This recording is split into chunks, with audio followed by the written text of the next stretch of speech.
안녕하세요. 유명숙입니다. 오늘은 아침 일찍 건강 테스트를 하고 왔습니다. 계속 날씨가 흐리더니 겨울비가 추적추적 내리네요. 살짝 눈발로 바뀌려나 했는데 멈추어 버렸어요. 하던 사업을 접고 은퇴자가 되고 보니 이런저런 아쉬움이 많이 있습니다. 하지만 좋은 점도 있네요. 수입이 거의 없다 보니까 우선 적은 돈으로 좋은 건강보험에 들 수 있었고 그나마 내년부터는 완전 무료 혜택자가 되고 말았어요. 기분이 살짝 묘하긴 했지만 평생 많은 세금을 냈고 비싼 보험료 때문에 웬만한 병원비는 다 부담을 했었죠. 그런데 이제는 약도 공짜로 주는 거예요. 이번 코로나 사태로 미국의 의료 시스템 때문에 한국으로 돌아가겠다는 사람도 생기는데 이렇게 수혜자가 되고 보니 참 살기 좋은 나라라는 생각이 들었습니다. 저는 대학을 졸업하고 바로 이민을 왔기 때문에 이곳이 제2의 고향이 되었고 언어의 장벽으로 좀 불편함이 없진 않지만 그런대로 만족한 삶을 살고 있습니다. 젊은 시절 열심히 일하고 세금도 열심히 낸 보람이 있구나 라는 생각을 잠시 해보았습니다. 오늘 소개해드릴 묵상 에세이는 조정민 목사님의 왜 구원인가 라는 책입니다. 구원의 진정한 의미는 무엇일까요?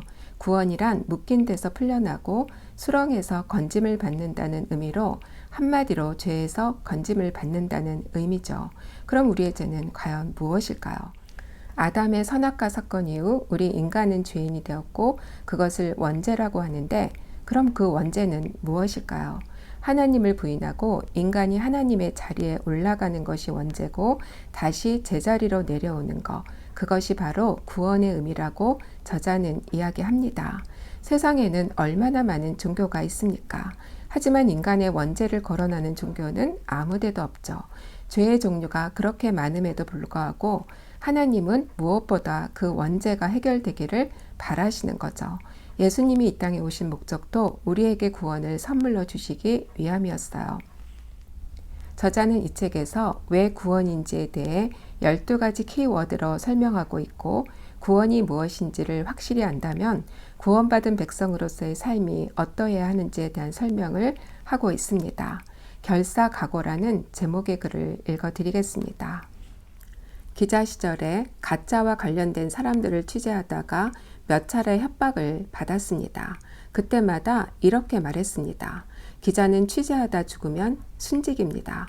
그게 가장 영광스러운 일입니다. 당신이 나를 그렇게 만들어주면 고맙죠. 덕분에 나는 언론사에 영원히 남게 될 것입니다. 그리스도인도 그렇지 않습니까? 신앙생활을 제대로 하면 억울한 일을 당하기도 하는데 무고하게 죽게 되면 순교하는 것 아닙니까? 순교가 그리스도인의 죽음에서 가장 큰 영광 아닙니까? 그리스도를 아무리 탄압해도 이기지 못한 것이 있습니다. 바로 순교의 능력입니다. 순교는 단순히 하나님 일을 하다가 맞이하는 죽음이 아닙니다.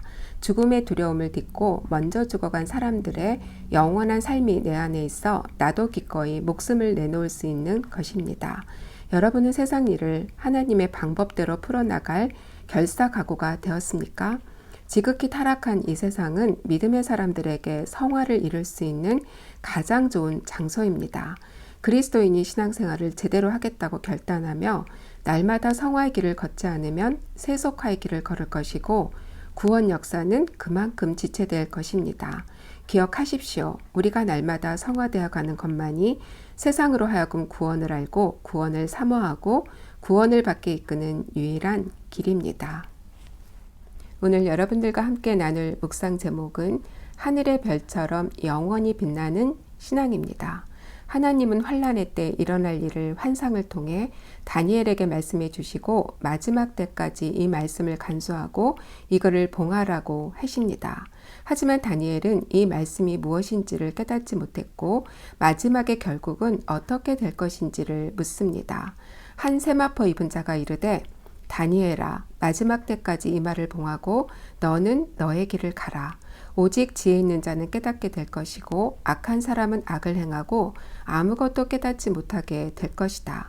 정한 기간 심한 환난을 당할 것이고 그 이상을 견디는 자에게는 복이 임할 것이다. 제가 생명의 삶으로 처음 큐티 나눔을 할 때였습니다. 한 집사님이 7절에 나오는 한때, 두때, 반때가 무엇을 의미하냐는 질문을 했습니다. 아무도 거기에 대한 명확한 답을 하지 못했고 저 역시 그 뜻이 무엇인지가 궁금했습니다. 하지만 이것은 하나님이 정하신 때이고 우리가 할 일은 그 주어진 기간 동안 묵묵히 나의 일을 감당하는 것이었죠. 가끔 명확하게 이해되지 않는 말씀으로 혼동이 오기도 하고 의문이 풀리지 않아 앞으로 나아가지를 못할 때가 있습니다. 이 기간이 얼마이냐를 따지기보다는 이 기간 동안 하나님이 내게 원하시는 일이 무엇인가를 찾는 것이 구원받은 백성으로서 할 일이 아닌가 하는 생각을 해봅니다. 지혜 있는 자는 궁창의 빛과 같이 빛날 것이요 많은 사람을 옳은 대로 돌아오게 한 자는 별과 같이 영원토록 빛나리라. 환난의 날이 오기 전에 지혜로운 자가 해야 할 일이 무엇이라는 건가요? 많은 사람을 옳은 곳, 즉 구원의 자리로 이끄는 것이겠죠. 요즘 같은 팬데믹 기간에 집안에 갇혀 지내면서 온전한 마음과 온전한 육신으로 움직일 수 있는 시간이 과연 얼마나 남아있을까를 생각해 보았습니다. 밤하늘에 무수히 빛나는 별과 같이 빛나는 삶을 살기 위해 나는 무엇을 할 것인가? 지난 날을 돌이켜볼 때 참 후회되는 삶이 많았는데 앞으로의 남은 삶 동안에는 과연 무엇을 위해 어떻게 살아야 할 것인가를 더 많이 생각하는 시간이기도 합니다. 나치의 종교 탄압 정책에 반대하고 결국 교수형으로 처형당한 본 해퍼 목사님은 이렇게 말씀을 하시네요.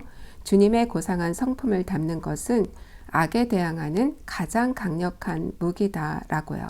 주님의 말씀을 잘 깨닫고 많은 사람을 구원의 길로 이끌어서 하늘의 별과 같이 빛나는 신앙인이 되어지기를 소망하며 여러분들 다음 시간까지 샬롬.